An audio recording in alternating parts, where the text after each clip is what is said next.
Happy Sunday, everybody. Steve here. So I'm a C-17 pilot instructor, and I work in the simulator here in the UAE. They fly C-17s here, and I train their pilots how to fly the C-17. And I was in the sim a couple of weeks ago with a couple of students, and one thing I've noticed, so I'm watching them fly the approach. Of course, that's the most critical time when you're approaching the ground to land for airplanes. For pilots, that's the most critical time. So coming down for landing, and in the C-17, we have a heads-up display. So you fly the airplane and you're looking through the heads-up display, and it projects out an image on the runway that we use a couple of devices or a couple of images on the HUD that we use to help land precisely. We want to land spot landings because we land on short airfields as well.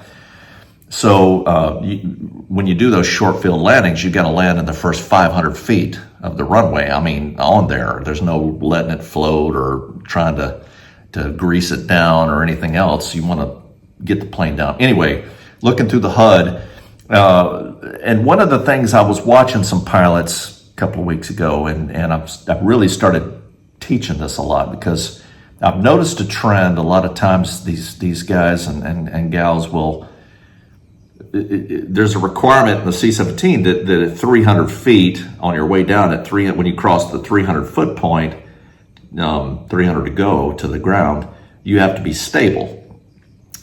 So they're fine all the way to that, and they're fight for that, and then they're stable, and then and they're past that point. There's a tendency that they don't want to touch anything. They just want to, not do anything. And I've really been pushing them, saying, well, no, you've got to fight, because the analogy that I use is like sitting on one of those. You've seen the big inflatable balls that you see in the gym that people do crunches on and exercise with. If you sit on it, if you've ever sat, it's like sitting on a big beach ball or something.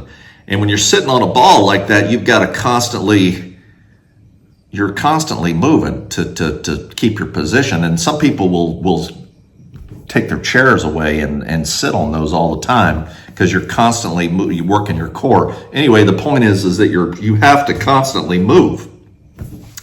And that's the point I try to make to them is coming in for a land. You've got to fight all the way down because we have to deal with winds and we've got winds, crosswinds, maybe trying to push you over to the other side of the runway. You've got to fight all the way to the end.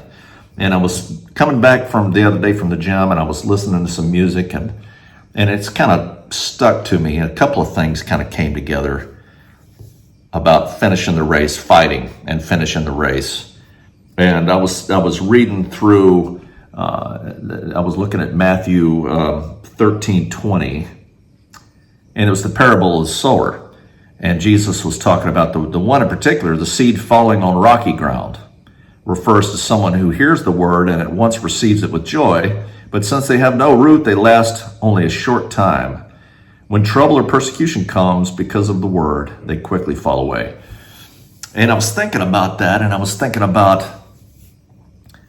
some of the traps that Satan sets sometimes, and how when we sin or fall short, he's putting that in our heads like, well, that's it, you're done, or he puts that in our heads that we can never measure up. We get discouraged. These troubles that come on us, and we lose faith and confidence, and in our own minds we go, well, how can God forgive me, or how can he do this, because we wouldn't.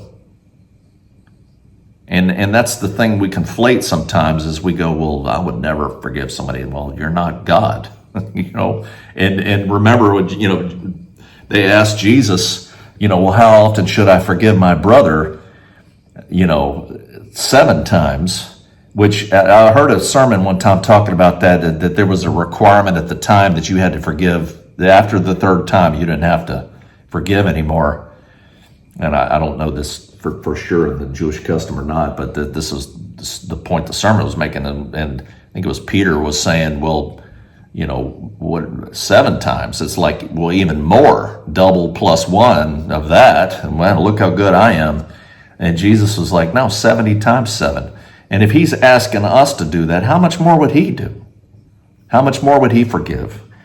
And so, looking at 1 John 1:9, if we confess our sins, he is faithful and just and will forgive our sins and purify us from all unrighteousness. He is faithful and just to forgive. And so don't get discouraged. And when we see this and we stumble or we go through something and I just really feel like there's somebody out there that needs to hear this, that, is don't give up. Okay? Fight and fight to the end and fight hard. And there's a Japanese proverb. I'm not going to say it in the Japanese, but basically it's translates to fall down 7 times, stand up 8. That 7th time you're falling down and you're like, well, that's it, I'm done. Well, you're not. Stand up. Keep standing up. Keep fighting. And just like those students that at 300 feet, their eyes roll back in their heads and they just lock up and freeze and turn into like flying zombies. I'm like, no, fight all the way down, all the way to touchdown, to touchdown. Fight all the way. Okay. A friend of mine, when I was on the headquarters staff, a long time ago now, we used to joke about that. He's like, well, staff work's like running a marathon at a sprinter's pace. He used to say that. Make me laugh all the time. You're running, you could either, the whole, anyway, you get the point. But, don't get discouraged. It is like our walk and our there's all sorts of analogies. Just search for racing, and there's a lot of racing analogies, and in the New Testament, the Peter and Paul, and they talked about running the race, and you want to run the race and finish, right? And fight, and you trip and you fall down on the track, get up and run and take off, And 2 Timothy 4:7, I'll leave you with this. But I have fought the good fight. I have finished the race and I have kept the faith. Keep pushing. Don't give up. Keep fighting. And that's the point. I just want to encourage you with that. He's faithful and just to forgive us our sins and cleanse us of all of our unrighteousness. Every time. The travesty is not to stop asking and to give up. And don't do that. All right?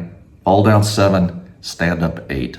Okay? Hope you have a great Sunday, and we'll see you next time. Take care.